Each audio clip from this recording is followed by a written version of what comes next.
And good evening. And we first of all, this is Soul Free Radio in the Raw.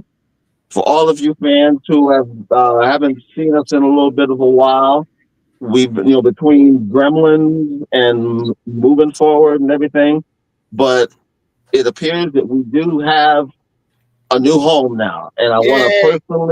want to personally thank our buddy and our colleague Ricky Hampton from the Yes, African American Athlete for being able to share this forum, and we appreciate everything that he to do for us to.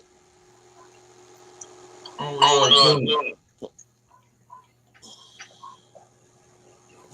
I'm back, Billy. Yesterday, I'm here.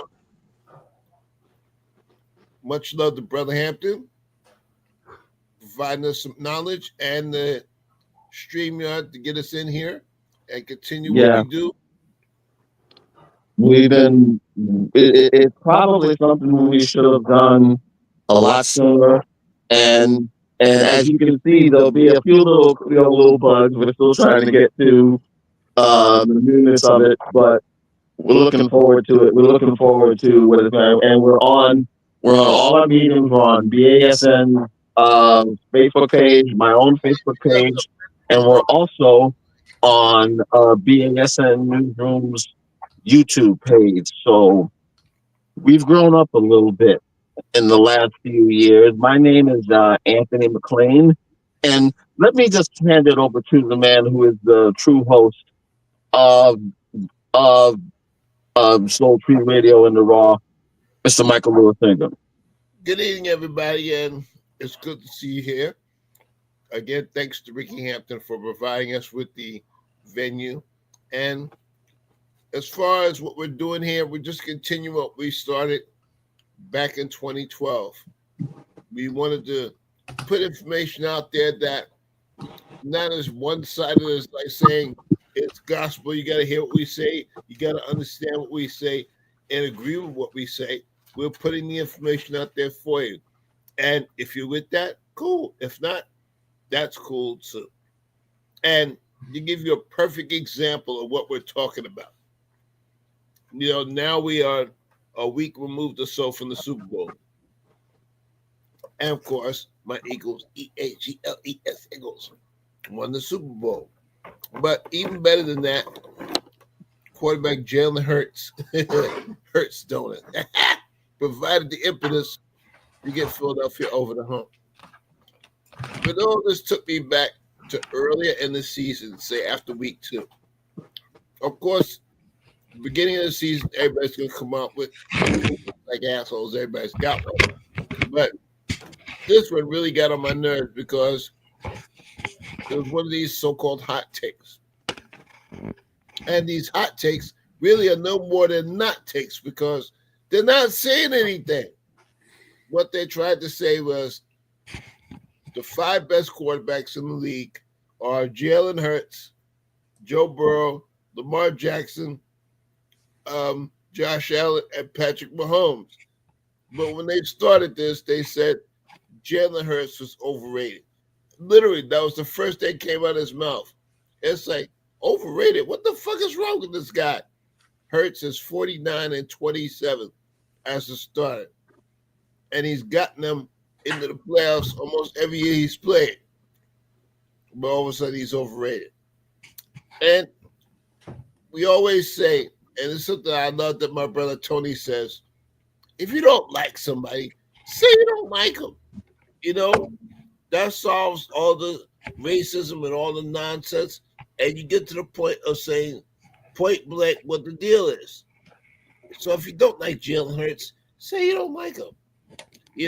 This is the kind of nonsense and poison that's been spit out ever since the 2011 draft when Nolan Nowaki went nuclear on Cam Newton, talking about shit he doesn't like about him that had nothing to do with football.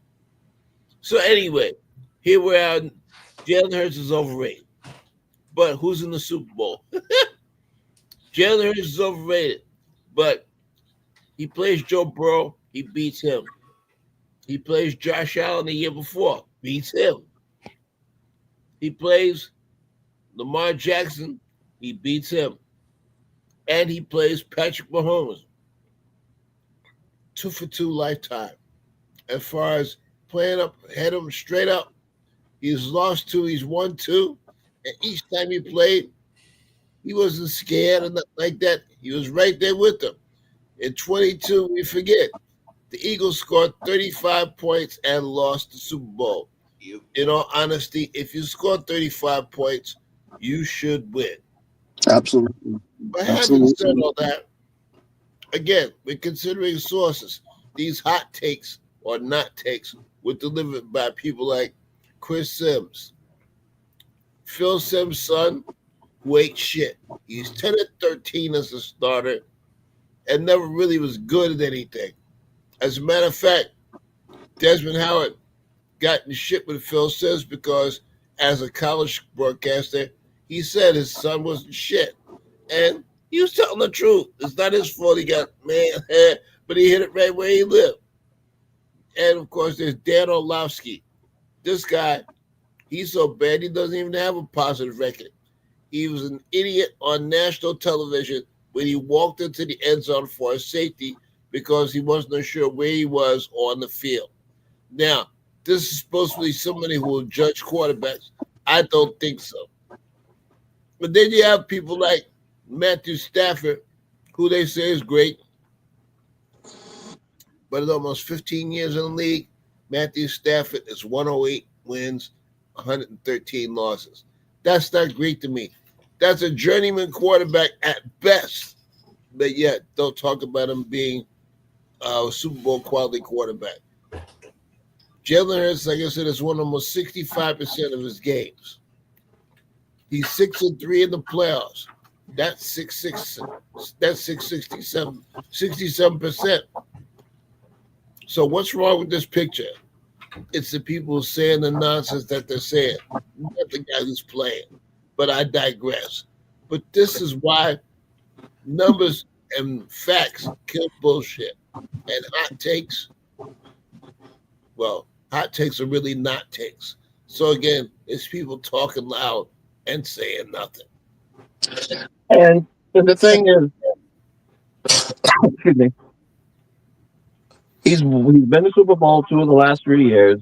Yes. If not for last year's late collapse, where he was playing hurt and the defense collapsed, they might have. Remember, they were 10-1 at one point, and they might have even made the.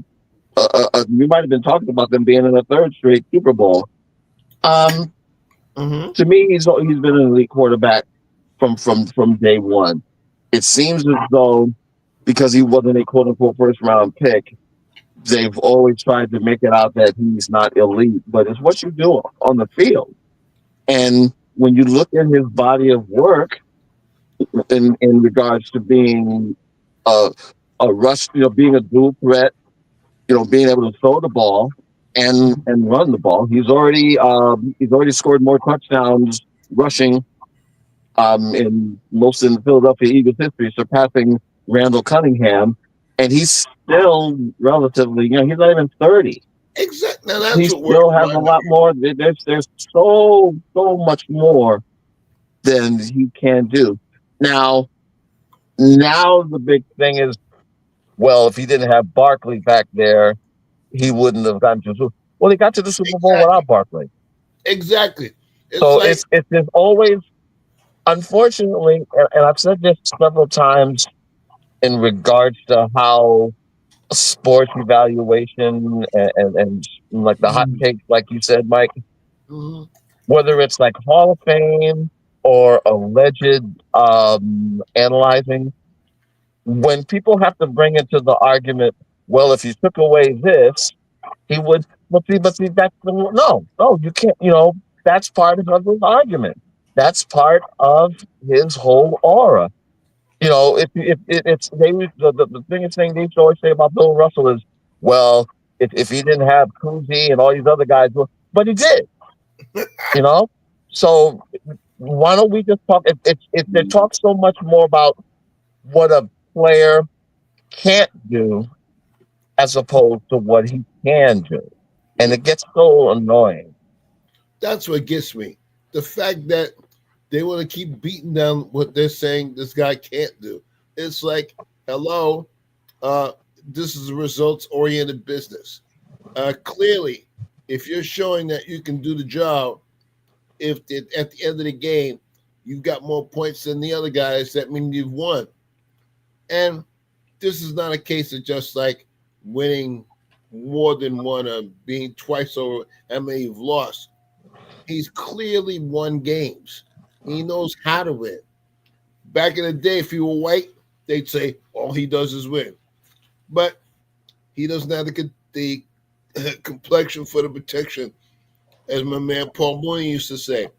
And it's like, this is asinine that you want to keep on delivering these kind of nonsensical notions by saying we don't like the guy. I'd rather you say I don't like Jalen Hurts and be done with it than say, well, he's this and he's that, and or but it's that damn butt. Bertha and the butt sisters always show up. Mhm. Yeah. The reason why I like Jalen Hurts is because he's a quiet, strong black man. They can't deal with that. That's what the problem is. There's truth to that guy. And also the fact that he has a black agent, a black female Right. agent And he as might have well. And Don't too. that's think a that nice that doesn't wrinkle. play into it as Yes, well. yes, Yep, One of the reasons why LeBron catches a lot of hell is because he has a black agent.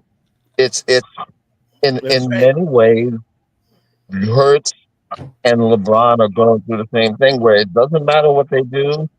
There's never been any reports of yes. any craziness on off the There you field go. or on the field. That's money But that's not going in their pockets. yeah, yeah, Clearly. you never hear them having any problems, marital problems or anything like that. Well, He also, like LeBron, has contributed a whole lot of money to charitable things in Philly as well. Yep. So, but see, again, in this society now, it's more about of what can we pick at you about? If we can't take away, if we can't um, pick at your play, we'll pick at something outside of the game that has nothing to do with the game. yeah, Definitely. Now, here's an example what we're talking about. Clearly, you just mentioned other guys, but what Hertz did and how he did it was really the key. Now, Andy Reid was in Philly for over a dozen years. I've seen that cheesecake eating motherfucker style mm, exhibited in everything that Philly does. But the one thing that they won't say about Hertz is that he used his brains to defeat one of the smartest quarterbacks in Patrick Mahomes. mm, Now, Patrick Mahomes, give him his due. He's a bad mamma jamma. He's got the wins to back it up. He's got the pedigree to back it up. yep, And when he beat Buffalo, he beat them with an Andy Reid staple. When it came down to money time, it was fourth and couple. He throws a screen pass to Perrine, the halfback, and he gets the first down. The screen pass has been one of Andy Reid's staples ever since he's been a head coach. When mm-hmm. Donovan McNabb had no receivers at all, you guaranteed Philadelphia would run the screen at least 3 or 4 times a game, and it would be effective, even though everybody knew it was coming. Well, they smothered the screen. Patrick didn't get a chance to throw anything. They put so much heat on him that he didn't have time to pitch out to a check down. You got all that heat just off the defensive line. There were no stunts, nothing but man on man. That's to the Eagles' credit. They just won their one on ones and whatnot, and that heat caused Patrick to melt. Michael, I also think that the line, both offensive and defensive line of the Eagles outweighed Mhm.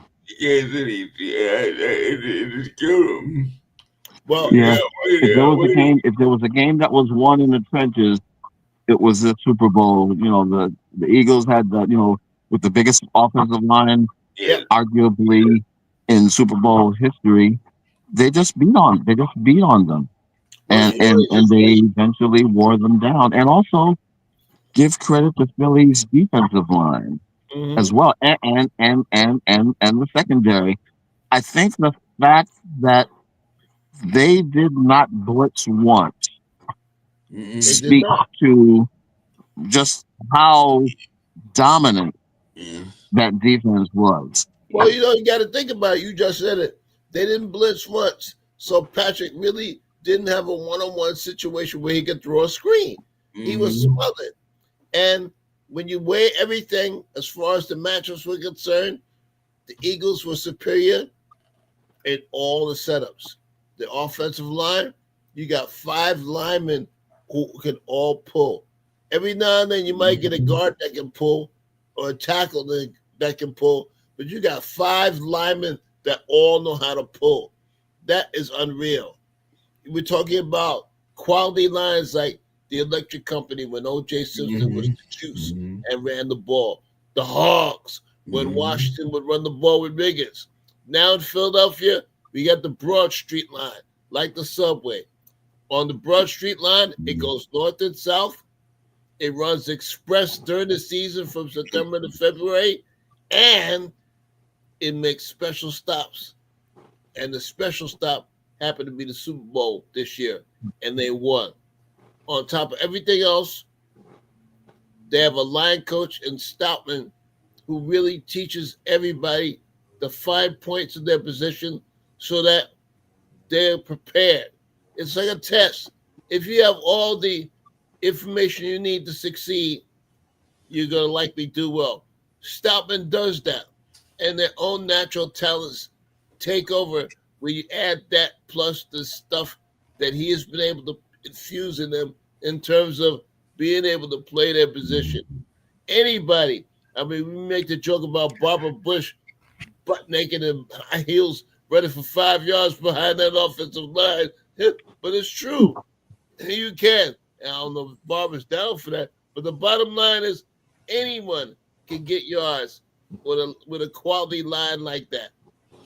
Mm-hmm. Now, the other thing that we got to talk about to me in regard to like last year with the Eagles, during that off season, they lost their offensive coordinator and they lost their defensive coordinator, Yeah. and it showed. Now this year, they they brought in Kellen Moore Yep. from New Orleans, and then Vic Fangio was brought in as a defensive coordinator. They made some great free agent signings, of course, with Barkley and what have you. Mm-hmm. And remember, they were about a year removed from losing a probably Hall of Fame center in Jason Kelsey, but Yep. they still maintained that. If anything, would it be safe to say, guys, that this line, strictly because of the girth and the way that they played as a unit, was better than the last time that KC and Philly went against each other? I Yes. would say so. Yes. I would definitely say so. You just said it. The continuity in Cam Jurgens getting picked by Kelsey as Mm-hmm. their successor at that position. Somebody like Mekhi Becton, who was a Yeah. tackle. He was a first round tackle. Unless you play line, there's real differences between guard and tackle. And he took on the physical capabilities of playing guard after playing tackle with the Jets. 360 pounds, 6'7". I mean, that's a whole lot of beef. And you're averaging over 330 pounds on the offensive line. When they're sitting down to do the tush push, it's almost like you can see them go, Yeah. Yeah. Yeah. It's real. you Yeah, know, yeah. that's a whole lot of Ask beef. Chris Jones. That's a whole lot of beef. But Yeah, it's it's a combination of the whole team being slapped together. We saw in the 70s with the Steelers how their team was formed. Howie Roseman, give him his props, had three good drafts in a row and found a lot of the talent. They picked up a couple of good free agents. They coached up a couple of people, and the next thing you know, boom. Like they didn't have a linebacker, not a real starting linebacker, before they found this guy in New Orleans, Zach Bond. Bond turned out to be a diamond in the rough, and they polished him into first team perfection. Now you got a secondary with two starters who are both rookies, who are cold starters. I mean, you can just leave them there, punch and play, and you don't have to do anything to them. Then you have other team tested veterans who come into the mix. They're young, but they have enough of a mixture of talent to come into the whole overall success of the team. That's a great lay. That's a great lineup in terms of laying out something that will last not just one season, but for seasons. They talk about the window being there. They got a big window to go through, and it may last 2 or 3 years. Now, the other thing I wanted to bring up as well. Now, you saw after the loss, people were all people were real quick to say, okay, you can't put Mahomes into the GOAT category because of the loss. Oh But yeah, now, let's be honest. The guy who everybody allegedly says is the GOAT, he lost 3 Super Bowls. of course he did. Now Mahomes has only lost two, and Dude, again, like Hurts, he is yet to reach his 30th birthday, and I personally think that Hurts and Mahomes are going to be the Brady Manning matchup for this generation. I wouldn't be surprised if we have a trilogy with these two teams. But yeah, there's it's way too. If you felt like he should have been in the GOAT conversation before, he should still be in the GOAT conversation. Two Super Bowl losses doesn't because see, if that's the case, then we should be if that's the case, then we should be talking about Joe Montana and Terry Bradshaw I would in agree. that same thing because they never lost the 4 Super Bowls that they were in. Here is wisdom. The reality is, Patrick Mahomes, like I said, is an intelligent young black man. He's been in the playoffs every year he's been in the league. You know, he was sitting at the feet of someone learning when he lost that first season, and afterwards he's been held to deal with because he's just too good. He knows Reed's playbook. That's like the NFL equivalent of War and Peace. I mean, he can pull anything out of his ass and it'll come off okay because he knows the book. He knows how to run the offense. He His team has total confidence in him. He has people that they're either toasted veterans who may not be around long or young guys who are just getting into it. But he makes everybody work like they're all part of one unit. He's 89 and 23 as a starter. He's 17 and 4 in the playoffs. You can't mess with him. But he's black. And let's not forget that shit because those butts will always come to get your ass. yep, And the yep. butt that they don't want him to forget is that he is black. And Mm-hmm. if he had beaten the Eagles and won that three-peat, Mm-hmm. we would never heard the end of it. They were making sure he was going to lose that game. I can talk out of a conspiracy bag, but you better believe it. They do not want a black man having a record that no white man is capable of coming Get. up and passing. Mm-hmm. And I have a feeling that that had a lot to do with the outcome of that game. Well, also, I think that when President Trump said the teams are gonna beat the Eagles, oh, here we go. Mhm. I knew it over there. Yeah, that was. It would have been nice to see him get the three in a row. Now we still have yet to see a team win 3 straight Super Bowls. I think we'll see it happen at some point. But it does again. It doesn't take away the greatness. It doesn't take away the greatness. Um, there's a bunch that have won back to back. He's done that, And you know, clearly, at the very least, he should still be considered, if not the top quarterback of the NFL, the trendsetter. To me, like again, I look at this as the new rivalry in the upcoming NFL. And It's what's definitely also great is that there's still so many other great black quarterbacks out there that are going to keep that momentum going. We saw the great rookie year with Jaden Daniels. Yes. oh fuck yeah, Lord, awesome. We see the continued excellence of guys like Russell Wilson.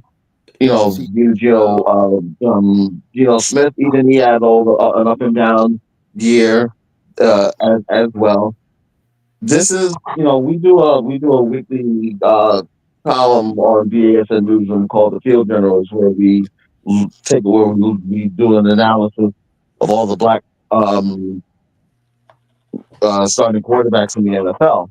hmm And what's so great about this generation's black quarterbacks, you have elite guys, you have journeymen, you have guys that are up and coming, and we're all three of us are old enough to remember when, unfortunately, you could only have like a handful of starting black quarterbacks in the league. But now, pretty much every division has a black quarterback, and not just a black quarterback, but a a capable difference black maker. quarterback. You got to remember, in the NFL, black is the new black, and we've got black quarterbacks who not only can play but win and win consistently. When the NFL, and let's not discount the money, we're talking about over 150 billion dollars spent on gambling. They weren't doing this because they liked the color of their jerseys. People were betting on Lamar Jackson and CJ Stroud and Patrick Mahomes and everybody else in that mix to get in and get over. And that's what happened. They were winning money off these guys. And the fact that when you turn on your TV Sunday and you're thinking, well, Baltimore's playing, oh, that's Lamar. I'm going to watch that. Or Philly's playing, I got to watch Jalen. But now Washington's in the mix. Oh, Jaden Daniels? Yeah, this kid's hot. I got to see him. You know, and Houston, they're like, oh, CJ's in. He's still on it, although he survived the sophomore jinx. He's still on it. We got quarterbacks now that make sure the bottom line is attained rather by the NFL, and that's making that money. The NFL's making money, and they don't give a shit about anything else other than the fact that those coffers keep turning and the cash is flowing. And as long as the cash is flowing, the brothers will be gone. And once again, this was the most watched Super Bowl of all time, Yep. yeah. eclipsing the one from just 2 years ago. So it just shows you that, you know, again, for the most part with the fans, they just want quality. It doesn't Oh have to. yeah. It's not a black or white thing. It's like they just want quality, and the majority of your nationally televised games, there's always at least one where there's a game where there's a black quarterback, or either you have the head-to-head matchups as well. If Well, they're gonna say 32 teams and 14 started last year, 14 30 quarterbacks. there you go, In America. That's almost as the league. and you've got at least two more coming in with this draft and Cam Ward Yep, and yep, Shadur Sanders. And it's going to be interesting to see where Sanders goes because the high profile that yep. comes with his father and that comes with everything that's going on, and also with Mm, the teams. The Giants are eating a lot of shit because they let Saquon Barkley go. mm, They invested almost four times as much money in a non-starting guy. Your man Twinkle Toes Gary. Yeah, my And boy, Twinkle Toes. yeah, he's now sitting in Minnesota riding the bench. But they did that. They thought on based on his whiteness, it was worth investing, and they blew it. Saquon only cost the Eagles 37 million for 3 years. When Mm, you weigh how much money is being thrown around to established football players, that's not a lot of money. And look what the return was. Look at the return. Saquon ran for 2 grand his mm, first year. Even if he doesn't get 2 grand next year, say he runs for mm. 1,500. So what? If they end up in the Super Bowl again, that's a repeat. You know how much money that is? Michael, the New York football Giants look like fools. The last 2 years, Yep. they had 7 players. Not one, not two, not three, Yeah, 7 LeBron. Mm-hmm. players in the Super Bowl. Mm-hmm. Okay? Yep. 7. What are they doing? They're not doing much of anything. And that's the sad part about it because you can't tell these white guys that they don't know how to spend their money. They supposedly know better. Listen, all these guys are billionaires. You're not going to tell them anything. They all think they're the smartest guys in the room. But when it comes time to laying that money down, it's a whole other story. Howie Roseman, the general manager of the Philadelphia Eagles, outsmarted them. They didn't think it was worth spending that kind of money on a Yes. running back. But as we all know, trends in Super Bowl winning teams seem to follow the league around. Now, this draft, I don't know how many running backs of note there are, but I bet you there'll be more than a couple of teams drafting a running back now after they tried to phase it out the league. We know now certain teams play a certain way. When we saw King Henry play with Baltimore, Baltimore's going to grind you and run you into the ground. Atlanta now with Bijan Robinson or Richardson, whatever his name is, they're Mhm. going to be able to do a number on you. Of course, Philly with Saquon, he's credible. And there are other backs who, of a lesser degree, give a team its identity by allowing them to do certain things. But now, this whole idea of the run game is not a notion anymore. You must run to win, so the running back will be back with a vengeance in this year's draft and beyond. And Michael, that's the thing. You have these combos, whether it's Love and Jacobs in Green Bay, or Yep. the aforementioned Yeah, Stroud Flip Jacobs. and Mixon in Houston. Of Yes, course, Sonic, yeah, the, Sonic and the king and Knuckles. I in Baltimore. Yep. They know exactly what they're doing. And if you run the ball, stop the run, and put pressure on the passer, that's a formula for success. And now all we need to see is how many teams upgrade by drafting running backs. They were trying to save money before, but now, thanks to the Giants, there are some teams that are realizing that a fool of their money are soon parted because you cannot cut one component of the game off and expect to be successful. And Michael, go ahead, Gary. I'm sorry. I expect most of the teams drafting linemen, offensive defensive. I like it. I bet you're going to see a lot of that this year.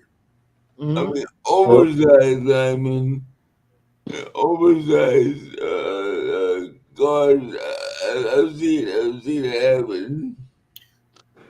But and you know I what? find it interesting that there's a faction within the league that wants to get rid of the tush push.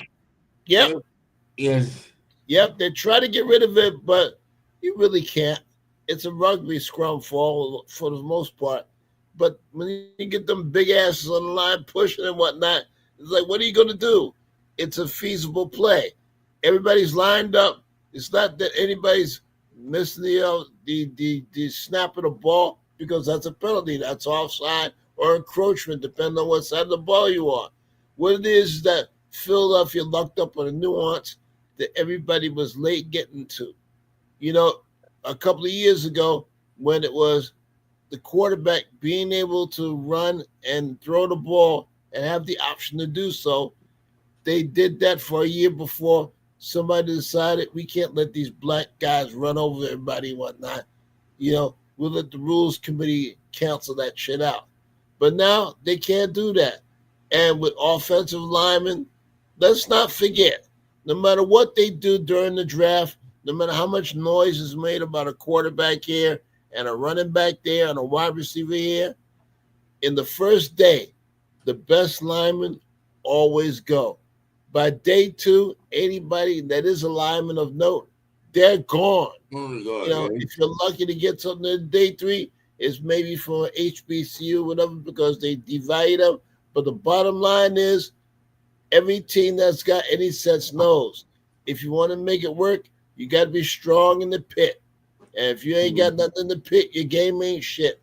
You got to be able to draft in the pit. So every draft it's a cold set factor that we want the best linemen available. And the draft should focus on who are the best linemen, and whoever they are, we want them as opposed to who the best so-called skill player is. It's like that old Vince Lombardi NFL films clip. Seal here, the Yep, seal here, and run that. run You know that what? motherfucker Up in the the alley.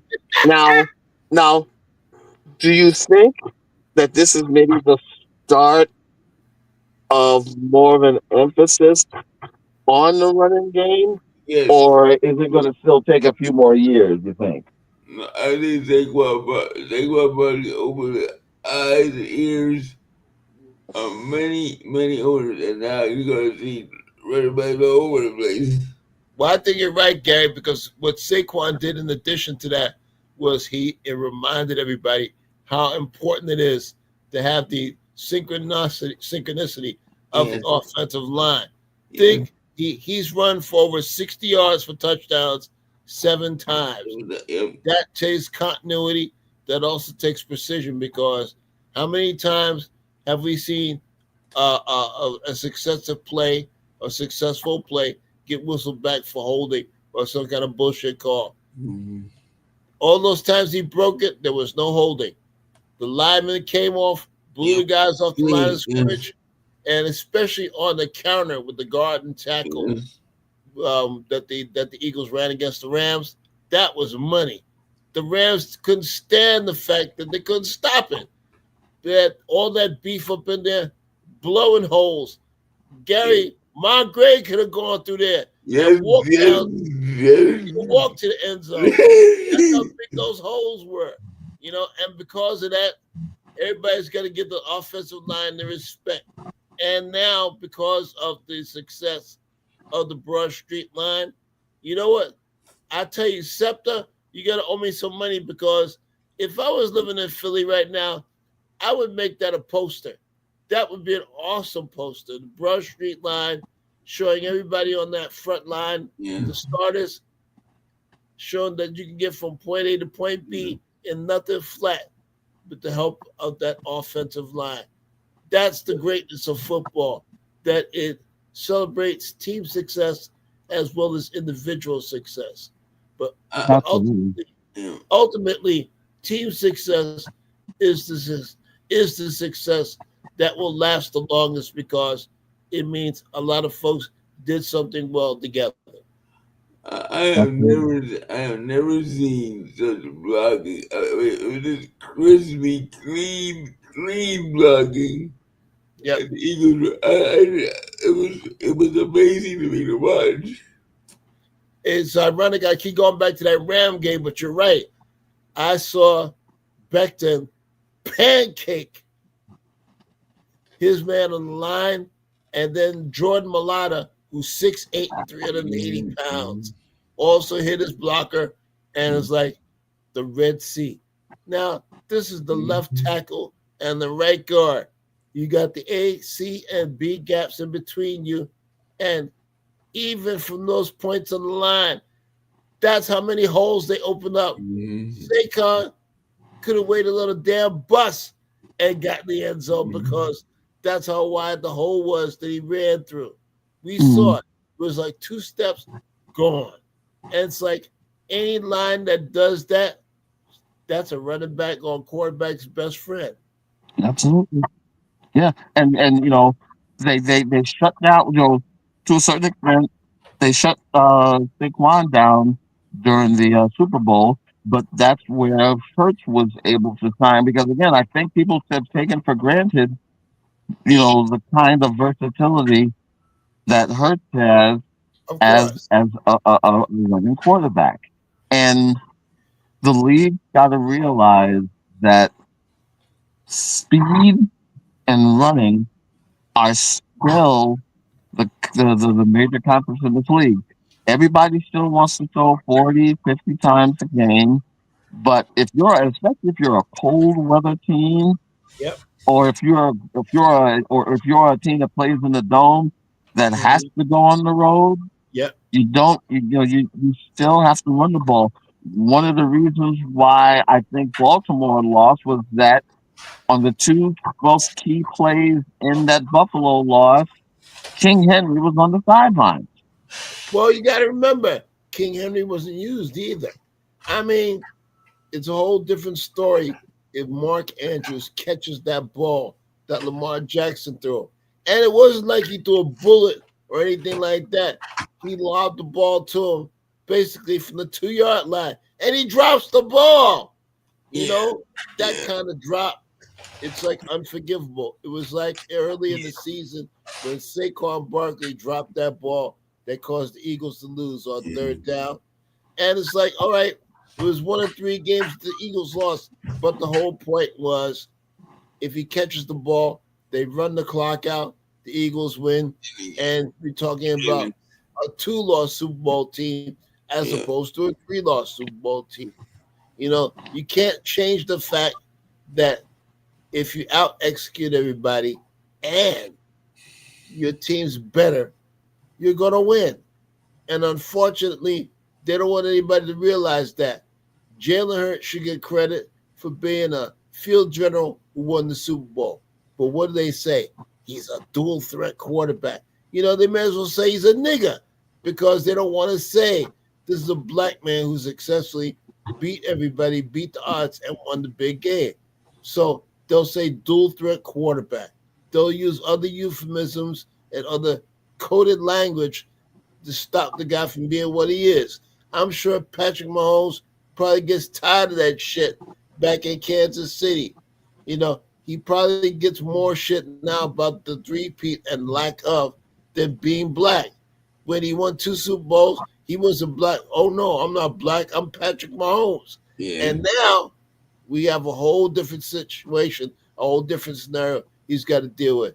And now he's trying to say, when I come back next year, I'm going to whip everybody's ass. Not just your ass or your ass. I'm going to get everybody's ass. And And unfortunately, and that's trust, what he needs to do. you know, you know that they're looking at that line and saying, okay, yeah, we gotta get ourselves yep, some linemen as well. Now, Exactly. granted, it may be a little bit tougher because they're going to be drafting a little bit lower, but Yep. yeah, again, let's be honest. We see more of the quote unquote skill position guys go on, at least on opening night of the draft, NFL Idol night, as I like to call it. But Hmm. by day two, that's where those offensive and defensive skill players are are being picked, and that's where teams are being built and are being made. If And I think that's going to be the newest trend going into the NFL next year. if we look at the odds on draft day in terms of who picks what and what kind of people they're going to pick, they always talk about team needs and all these wannabe experts will do their mock drafts. But you got to figure there's what, 5,000 to 20,000 people who are playing football at some level. And from that is your workforce that you're going to choose to fill your lineups at every team. You got people to pick from. You just have to take your time and decide Which Yeah. people are you going to pick? Mm. And that's what the Steelers did back in the day with the brother. That's what the Kansas City Chiefs did in the day with that brother, Lloyd Wells, I think his name is. And Bill Nunn with the Steelers. Yeah. Yeah. So they know there are certain teams that are better prepared to us because they have the game plan. We know what we want to do. We know who we want to pick, and when they're there, we pick them. We don't forget about stuff. We don't get all caught up in hype, and we don't let other folks tell us what's best for us. If you have a front office that knows what the hell they're doing, you tune the noise out, and on draft day, you go and you get the people that you need to get. Absolutely, absolutely. Isn't it ironic? The first Super Bowl the Eagles played with the Superdome, they come right back. 50, 50 years later, they come back and win the Superdome. Yeah, Yeah, yeah, yeah, yeah, how about that? I know the yeah. food was good too. Yeah, uh, Mm-hmm, and mm-hmm. being down there in New Orleans when they yep, won one of those Super Bowls, yep. you know they ate good. I'd be big as a house if I lived in New Orleans, man. I gotta tell you. I'll say this much: if the continuity is there, the credible depth that the Eagles showed was also there, because Jalen Hurts did sit out 2 games. His backup came in and did what he was supposed to do. Even the third string guy came in and got some. So it gave them somebody to use as a trading chip because Kenny Pickett's not going to sit behind Jalen Hurts for another year. He wants to start somewhere, so let him go. The Yeah. third string guy proved to be very handy, and he'll be a good backup to Jalen because he knows what side his bread is buttered on. Too often, many times, team chemistry is ruined by the fact that a guy thinks, well, I've gone to where I need to go, or Yeah. maybe I'm not high enough in the hierarchy where I get my own shot and I can speak to my own situation. Philly seems to have planned this particularly right, and again, that's credit to the general manager Roseman to being able to do that. But a lot of teams they won't have a clue. What Gary said about the Giants. We only know what the Giants. We shake our heads what the Giants will do on draft day, and really, in April, it's Michael, February now, but you got roughly What 8 weeks to decide. what's ironic? What's ironic to me, especially with the Giants, Uh-huh. when you look at their history, going as far back as Frank Gifford, and yep. even like middle of the road guys like Kyle Rote and Tucker Frederickson, and Mm-hmm. then as you got Ron Johnson, Joe Mm-hmm. Morris, Yep. Hampton, O.J. Anderson, they've Yep. always had the dominant running back, and the Yes. fact that they went away from even their own pedigree Mm-hmm. just shows you how ass backwards the franchise has become. Well, I think the New York Jets and the New York Giants are they don't care. I think they really don't care. This, the past 2, 3 years told me the Giants don't care. As long as you go to the game, see, all right, the Chicago Cubs is an example of this. The Cubs kept putting teams out there, and everybody went to their games, and they didn't care. Right? Yeah, When the but you got to fans say, realize, Gary. okay, when the fans say, okay, enough, we're not going to the game, you put a team out there. Gary, That's what happened to the Giants. Gary, the Jets and the Giants are reflections of the fan bases. The Giants are very conservative, very white. They're not gonna. I can see like somebody like uh, who was successful in Minnesota, the quarterback. Um, Good, shit, good, who was the quarterback in Minnesota this year? good, Oh, Sam Darnold. Sam Yeah, Darnold. Sam Darnold. yeah, Now I can see yeah, Darnold going to the Giants like Kerry Collins went. yeah, They picked him yeah. up as a free agent. But I can't see the Jets picking somebody like that. As a matter of fact, uh, he was a Jet for a while, if I remember right. He was their first That's round what pick, yes. and he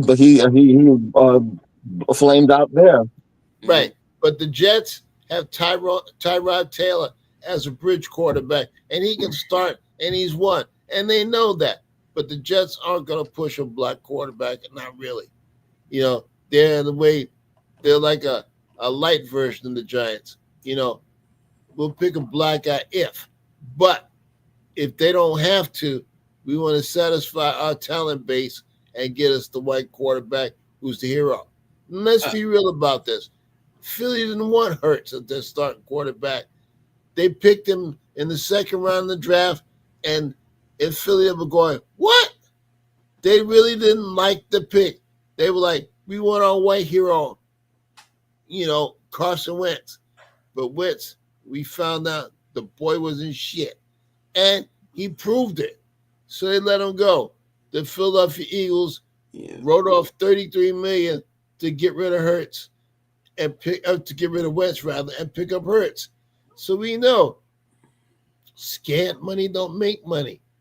The Giants are playing with scant money because whatever they did with Saquon Barkley, whatever their intentions was, they missed out. If Saquon Barkley had stayed there, they would have been, let's say, respectable. You would have been able to coax. I don't know. I was thinking I don't know about that. Well, Gary, you know what I'm saying? He gives them a fighting chance because he is a talented running back, and he was getting yards for them when he was playing for the Giants. But and with a mediocre offensive line on top of that. Yeah. Exactly. So he would have been wasted to some degree, talent wise, but he would have saw results from his input in the offense coming out on game day. This is a whole different situation. The Giants, it's not like they have a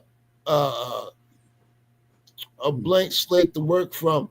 It's like they have no slate to work from. You can't talk a free agent into coming to New York unless they want to get paid. If New York wants a wide receiver, they'll have to pay for it unless they get lucky in the draft. Now, think about all the positions on the line. Center, tackle, guard. What do the Giants have? They have a tackle, I think, but they don't have anything else. So they'd have to work for that. Philly picked up a guard. They picked up a tackle. They picked up a center. All that shit they picked up in the draft. Your front office is supposed to do shit like this.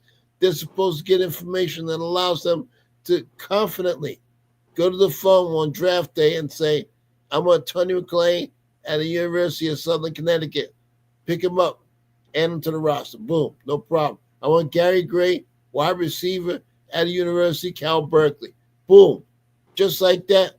But they don't do that because they're too busy trying to out-clever themselves, either being too cheap in terms of spending money on somebody or too greedy in trying to get all they can get from one guy, and instead of taking care of 3 or 4 situations, trying to take care of one that's not certain.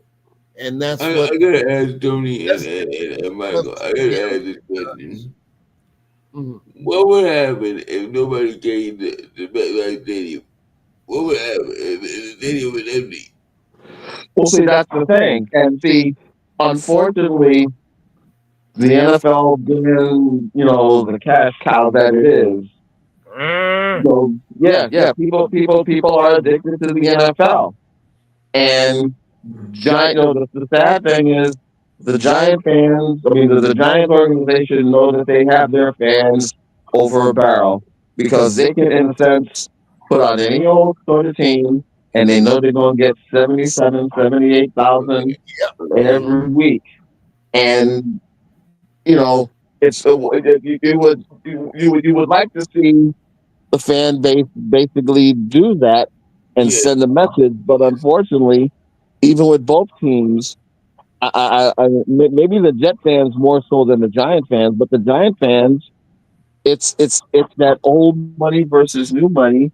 It is. And there's the Giants organization and a lot of organizations in the NFL, they do just enough to make sure that they have that fan base.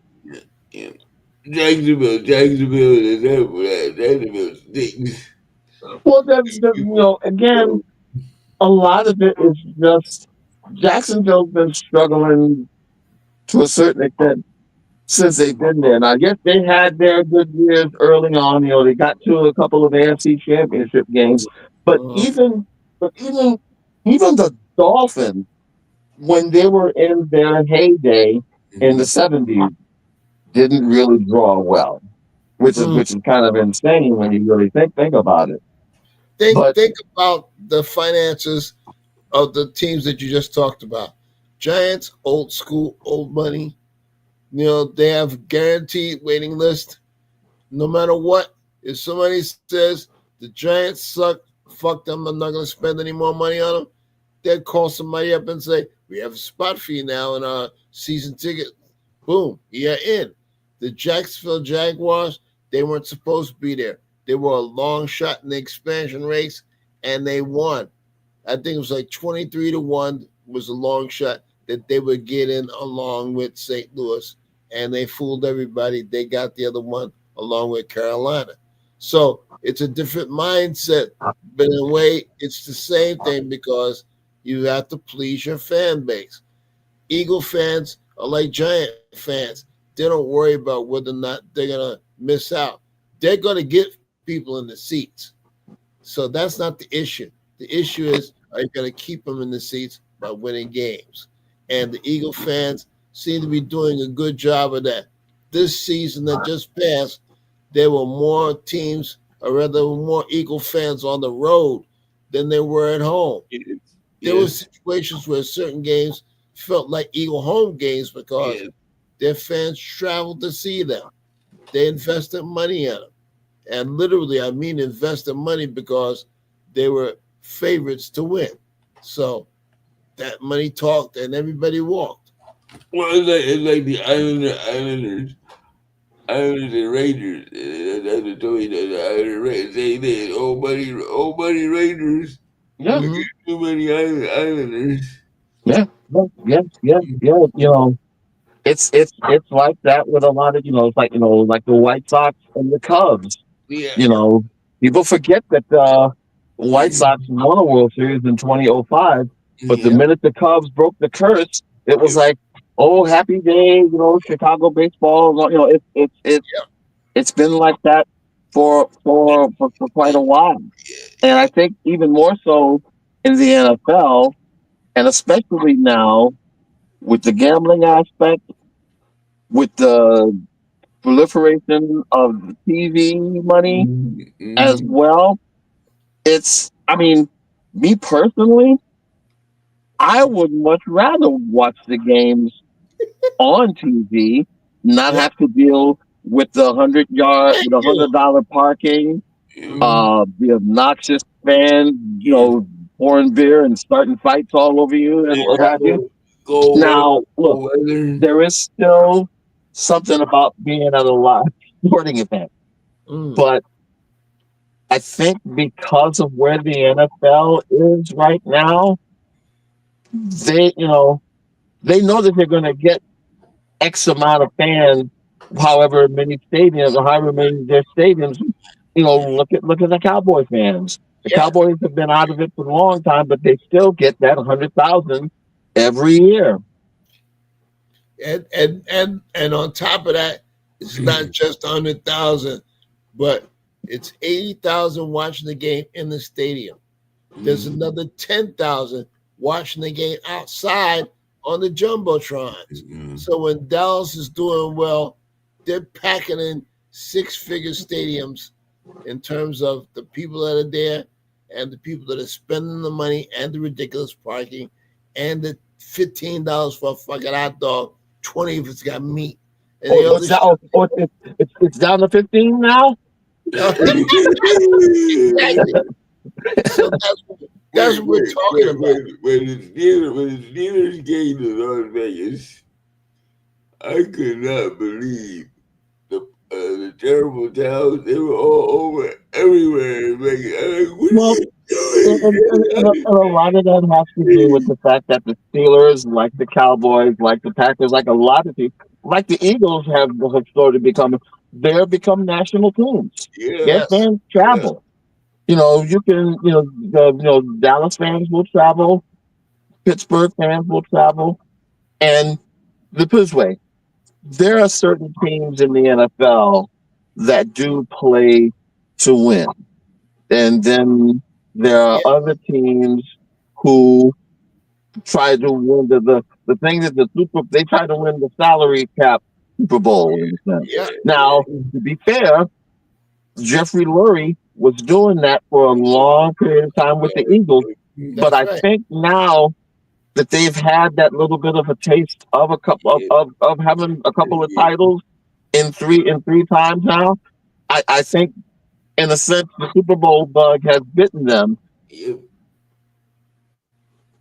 Not only has the Super Bowl bug bitten them, now they realize that we have a team and it's nothing that really needs any additional stuff other than the fine tune here and fine tune there. You know, they don't have to overhaul and get 6 to 8 different players of varying skills to make a roster. They've got a roster. If they go to the offensive line, they can go 9 deep and the people will be able to play. That's a luxury. They look at their defensive line, they can go 7 deep. That's not bad. You know, they depend on one or two guys there, but still, they got the type of people that they can rotate in and out and be effective. They're skill players. They have people at the wazoo. All that's there. If somebody's out, you can punch out somebody, punch somebody in, and they'll play credibly. They call it complementary football. But the bottom line is it complements their bottom line. The Eagles are making money because their front office made smart decisions and they were able to choose the best player for the job rather than the white player because it is a city that is prejudiced in terms of the fact that they like their heroes, like they like their, well, like they like to drink their milk. To get a black hero in Philadelphia is not to order it like a cheesesteak. It's like, oh shit, he's good. We have to do something about it. I'll never forget Super Bowl 57. The guy in the press box actually questioned Jalen Hurts and said, I thought that you couldn't play, but I have to admit, you know, I was wrong. Now, you get a sports writer to say something like that, even if it wasn't a sports writer, that is saying something because you're saying to yourself, well, dumbass, it took you this time to come to Jesus moment. I guess that's good for you. But there are a lot of people who feel like that, and that moment hasn't happened, and maybe never will. The MVP voting was indicative of that. Josh Allen gets the MVP, and there was a so-called voter on the committee who had no business being there. He voted for him because he was the white guy. yeah. Lamar Jackson had better stats, a better touchdown to interception ratio, Every department. and didn't Yeah. matter. Yeah, I mean, look, Josh Allen wins MVP, even though Lamar was named the first team All Pro quarterback. Exactly. That's What what. kind of Yeah. sense does that make? that don't make no sense at all. But again, it's them.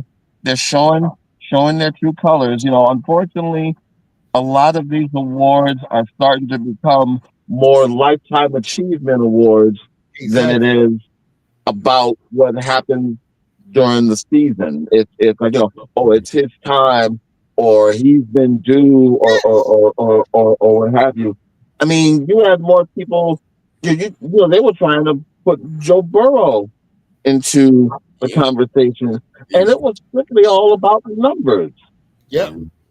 But Oh, it, it's funny it's you mentioned. gotten yeah, It's funny you it's mentioned gotten Joe Burrow because the buzz in Cincinnati was the fact that Joe Burrow has a nucleus of people he likes: Jamar Chase, T. Higgins, etc., mm, etc., mm, and he wants to keep this core for another 2, 3 seasons, hopefully, and get into the big dance. Now, they spent too much money, and Cincinnati, which has never been a place where they spend a lot of money, has to franchise somebody.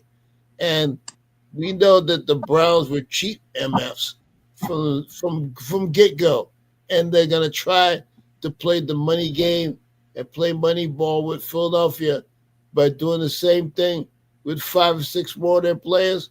I don't think it's gonna work because their mindset ain't the same.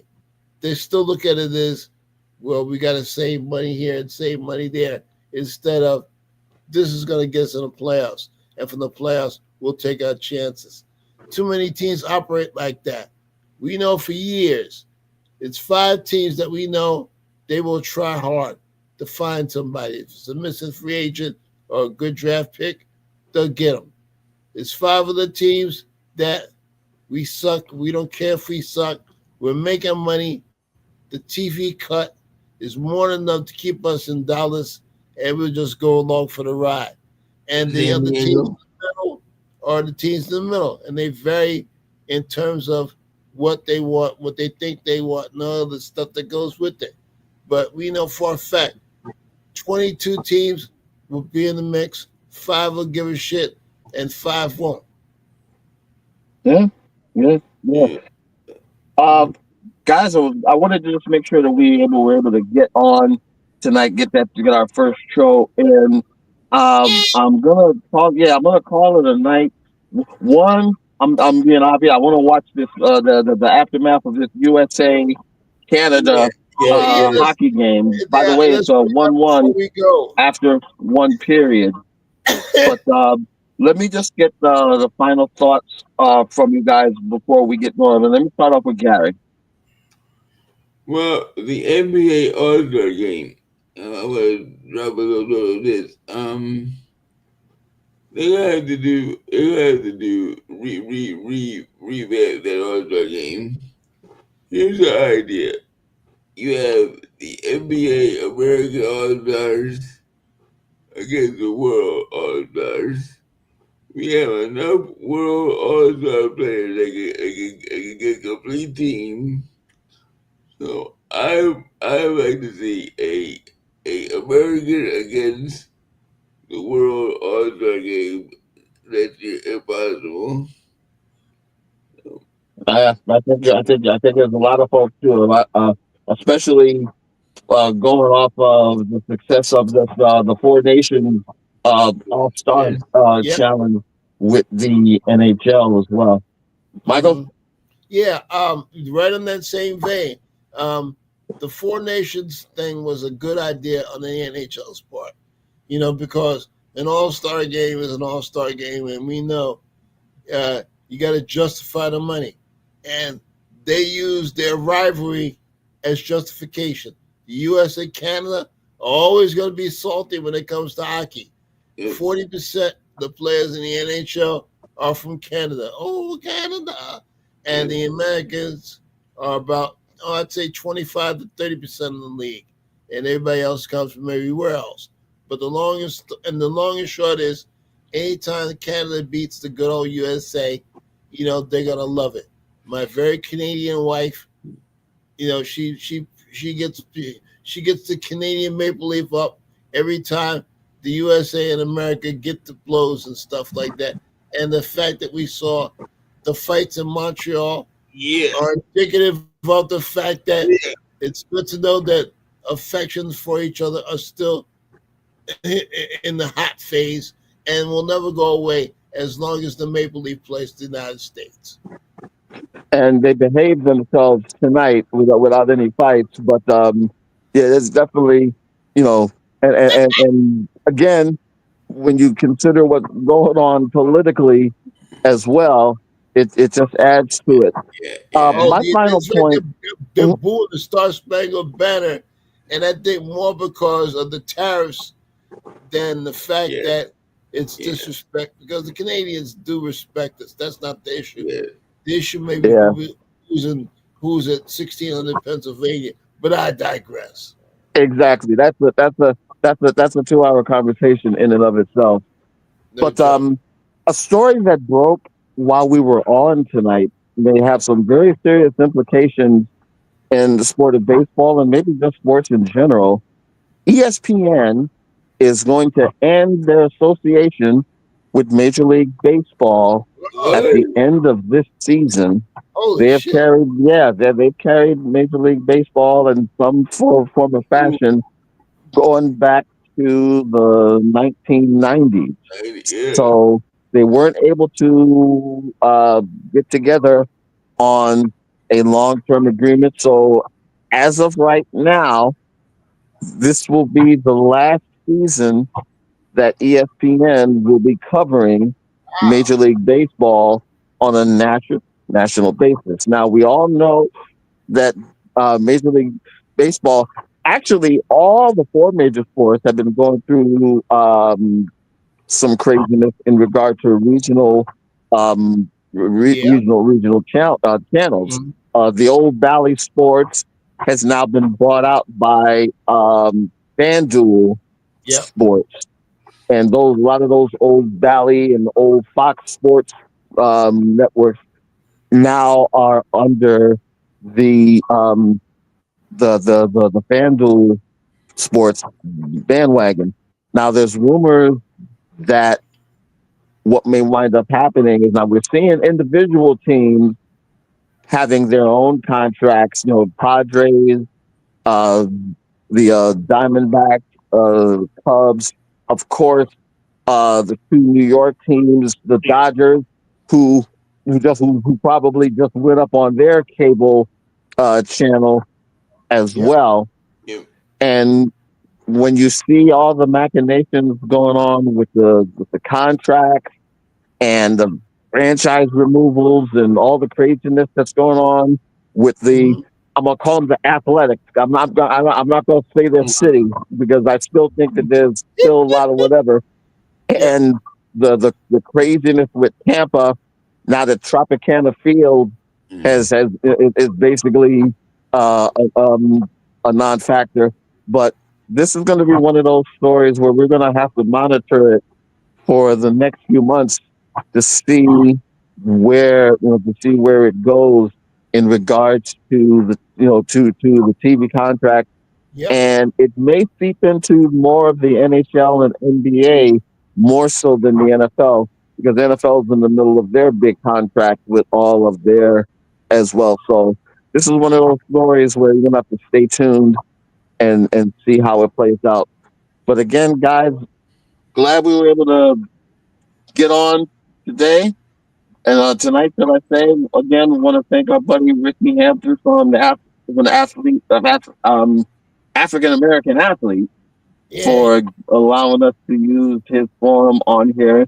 We'll definitely be back on here again. And again, thanks for joining us wherever you are watching or listening to us on whatever medium you're watching or listening to us. We will be back again next week. And guys, be safe, and we'll talk to you again next week. Yes, indeed. Ciao All for right. now, everybody. Take care, guys. All right. Bye.